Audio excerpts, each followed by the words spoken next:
Hello friends, welcome back to our channel. இன்றைக்கி இன்ட்ரெஸ்டிங்கான tips தான் ஃப்ரெண்ட்ஸ் பார்க்க போகிறோம். கண்டிப்பாக யூஸ்ஃபுல்லாக இருக்கும். வீடியோ ஸ்கிப் பண்ணாமல் ஃபுல்லாக பாருங்கள். என்னோடய சேனலில் இன்னும் நிறைய ரெசிபீஸும் அப்லோட் பண்ணியிருக்கேன். அதையும் செக் பண்ணி பாருங்கள். உங்களுக்கு பிடிச்சிருந்ததுன்னா மறக்காமல் சப்ஸ்கிரைப் பண்ணிவிட்டு பெல் ஐக்கானை கிளிக் பண்ணி ஆல்ன்ற ஆப்ஷனையும் கொடுத்துருங்க. அப்போ தான் நான் போடுற எல்லா வீடியோஸும் உங்களுக்கு நோட்டிஃபிகேஷனில் காமிக்கும். வாங்க வீடியோக்குள்ளே போயிடலாம். பிரிட்டானியாவோட 50-50 பொட்டாசோஸ் பிஸ்கெட்ஸ் தான் இன்றைக்கி எடுத்திருக்கேன். இந்த பிஸ்கெட்டோட ஃப்ளேவர் லேஸ் சிப்ஸ் சாப்பிடும் போது எப்படி இருக்குமோ அந்த மாதிரி தான் இருக்கும். இந்த பிஸ்கெட்ஸை இந்த மாதிரி கட் பண்ணி எடுத்துக்கோங்க. இந்த பிஸ்கெட்ஸை ப்ளைனாக சாப்பிட்றத விட நான் சொல்கிற மாதிரி டாப்பிங்ஸ்லாம் ஆட் பண்ணி சாப்பிட்டிங்கன்னா இன்னுமே ரொம்ப நல்லாயிருக்கும். ஃபஸ்ட்டு அந்த பிஸ்கெட்ஸ்லாம் லைனாக அடுக்கி வச்சுட்டு அது மேலே கொஞ்சமாக கெச்சப் ஆட் பண்ணிக்கோங்க. பிஸ்கெட் ஃபுல்லாமே இந்த மாதிரி அப்ளை பண்ணி விட்டுக்கோங்க.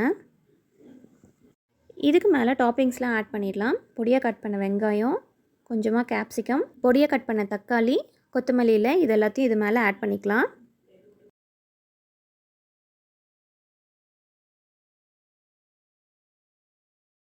இதுக்கு மேலே கொஞ்சமாக ஓமப்பொடி ஆட் பண்ணிக்கலாம். மேலே வைக்கிற பிஸ்கெட்ஸ்லேயும் கொஞ்சமாக கெச்சப் அப்ளை பண்ணி இந்த மாதிரி கவர் பண்ணி விட்டுருங்க.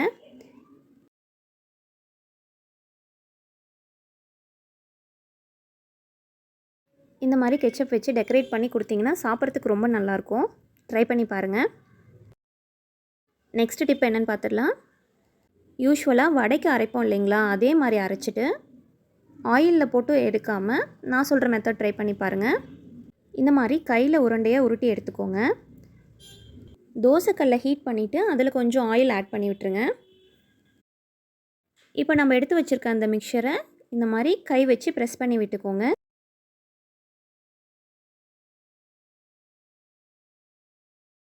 இந்த மாதிரி செய்கிறப்போ கொஞ்சமாக கையை ஈரம் பண்ணிவிட்டு செஞ்சிங்கன்னா கையில் ஒட்டாமல் வரும்.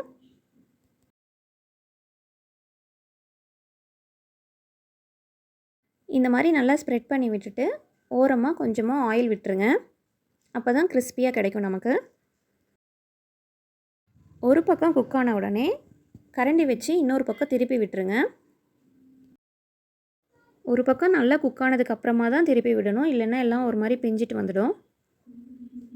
இப்போ இந்த டைமில் அது மேலே ஒரு குட்டி உரலை எடுத்து வச்சுடுங்க. இப்படி பண்ணும்போது ரொம்ப கிறிஸ்பியாக கிடைக்கும். ஆயிலில் குக் பண்ணால் தான் வடை கிறிஸ்பியாக கிடைக்கும்ட்டு இல்லை, இந்த மாதிரி செய்யும் போதும் சூப்பராக இருக்கும். ஹெல்த் கான்ஷியஸாக இருக்கவங்களாம் வடை சுத்தமாக அவாய்ட் பண்ணிடுவாங்க. அவங்களுக்கெல்லாம் இந்த மாதிரி செஞ்சு கொடுத்தோம்னா கண்டிப்பாக எடுத்துப்பாங்க. கொஞ்சம் தான் ஆயில் ஆட் பண்ணேன், அதுலேயும் இந்த அளவுக்கு கிறிஸ்பியாக கிடச்சிருக்கு. கண்டிப்பாக ட்ரை பண்ணி பாருங்கள் ஃப்ரெண்ட்ஸ்.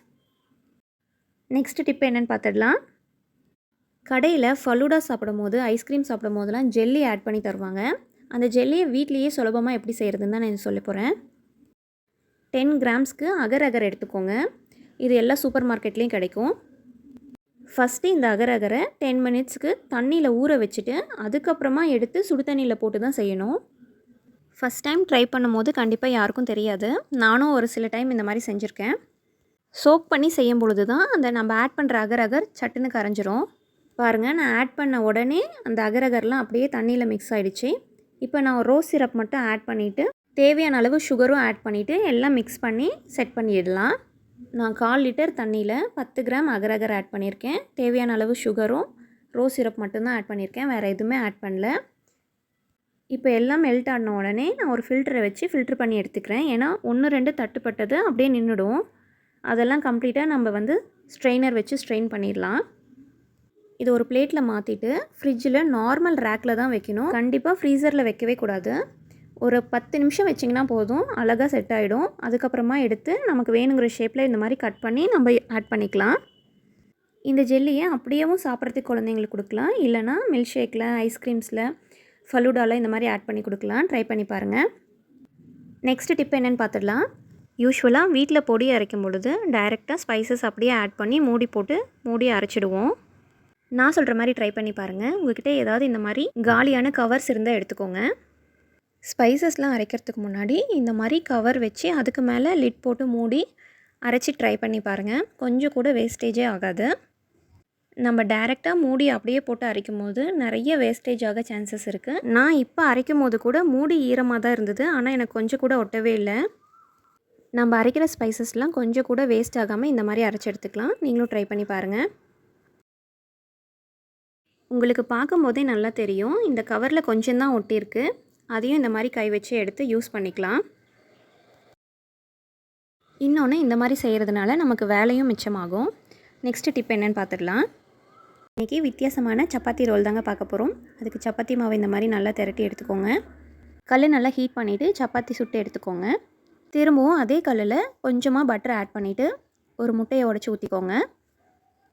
தேவையான அளவு உப்பு ஆட் பண்ணிவிட்டு கொஞ்சமாக நான்வெஜ் குழம்பு, எந்த குழம்பாக இருந்தாலும் பரவாயில்ல, கொஞ்சமாக ஆட் பண்ணிக்கோங்க. இப்போ சுட்டு வச்சுருக்க சப்பாத்தியை அந்த எக்கு மேலே வச்சு லைட்டாக ப்ரெஸ் பண்ணி விட்டுக்கோங்க. நம்ம ஆட் பண்ண குழம்பு எல்லாத்தையுமே இந்த சப்பாத்தி உறிஞ்சி அதனுடைய டேஸ்ட் ரொம்பவே நல்லாயிருக்கும். 2 மினிட்ஸ்லேயே சுத்தமாக எல்லா குழம்பையும் உறிஞ்சிட்டு நல்ல மசாலாவோட சூப்பராக இருக்கும். கண்டிப்பாக நீங்களும் ட்ரை பண்ணி பாருங்கள். குழந்தைங்களுக்கு ஸ்கூல் விட்டு வரும்பொழுது 2 மினிட்ஸ்லேயே டக்குன்னு சீக்கிரமாக செஞ்சு கொடுத்துடலாம். டேஸ்ட்டும் நல்லாயிருக்கும், அதே சமயத்தில் ஹெல்த்தியாகவும் இருக்கும்.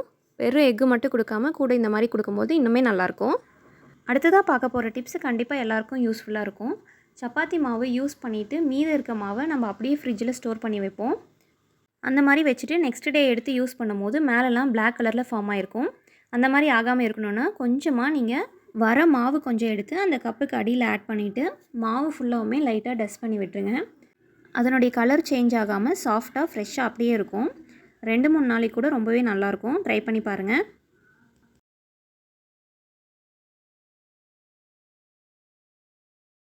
நான் 2 டேஸ்க்கு அப்புறமா எடுத்து காமிக்கிறேன். அதே மாதிரி தான் இருந்தது. நான் வச்சப்போ எப்படி இருந்ததோ அதே மாதிரி தான் இருந்தது. கலர் கொஞ்சம் கூட சேஞ்ச் ஆகலை. சாஃப்ட்னஸும் கொஞ்சம் கூட போகவே இல்லை. ட்ரை பண்ணி பாருங்கள். ஃபைனலாக ஒரு ஹெல்த்தியான டிப் பார்த்துடலாம். ஹெல்த்தியான பனானா ஸ்மூத்தி எப்படி செய்கிறதுன்னு பார்க்கலாங்க. அதுக்கு 3 அத்திப்பழம், 1 ஸ்பூன் நாட்டு சர்க்கரை, ப்ளூபெர்ரிஸ் கொஞ்சம், பாதாம், முந்திரி, பிஸ்தா, ஒரு செவ்வாழைப்பழம் இதெல்லாம் யூஸ் பண்ணி தான் இன்றைக்கி செய்ய போகிறோம். இப்போ நம்ம எடுத்து வச்சுருக்க எல்லா பொருளையும் மிக்ஸி ஜாரில் ஆட் பண்ணிக்கலாம். இந்த பொருள் வச்சு தான் செய்யணுன்ட்டு இல்லை, உங்கள்கிட்ட எக்ஸ்ட்ராவாக வேறு ஏதாவது இருந்தாலும் நீங்கள் இது கூடவே ஆட் பண்ணிக்கலாம். ஒரு சில குழந்தைங்களாம் நட்ஸை தனியாக கொடுக்கும்போது சாப்பிட மாட்டாங்க. அவங்களுக்கே தெரியாமல் இந்த மாதிரி செஞ்சு கொடுத்தோம்னா எடுத்துப்பாங்க. காய்ச்சி ஆற வச்ச பாலை 1 டம்ளர் இது கூடவே ஆட் பண்ணிவிட்டு நல்லா ஸ்மூத்தாக அரைச்சி எடுத்துக்கலாம். இந்த ஸ்மூத்தியை 2 மினிட்ஸ்லேயே ரெடி பண்ணிடலாம். நீங்களும் செஞ்சு பாருங்கள். செஞ்சு பார்த்துட்டு எப்படி இருக்குன்னு கமெண்ட்டில் சொல்லுங்கள் ஃப்ரெண்ட்ஸ். இந்த மாதிரி இன்னும் நிறைய வீடியோஸ் என்னோடய சேனலில் அப்லோட் பண்ணியிருக்கேன். அதையும் செக் பண்ணி பாருங்கள். உங்களுக்கு இந்த ஷேரிங் பிடிச்சிருந்ததுன்னா சின்னதாக ஒரு லைக் பண்ணி சப்போர்ட் பண்ணுங்கள் ஃப்ரெண்ட்ஸ். தேங்க்யூ.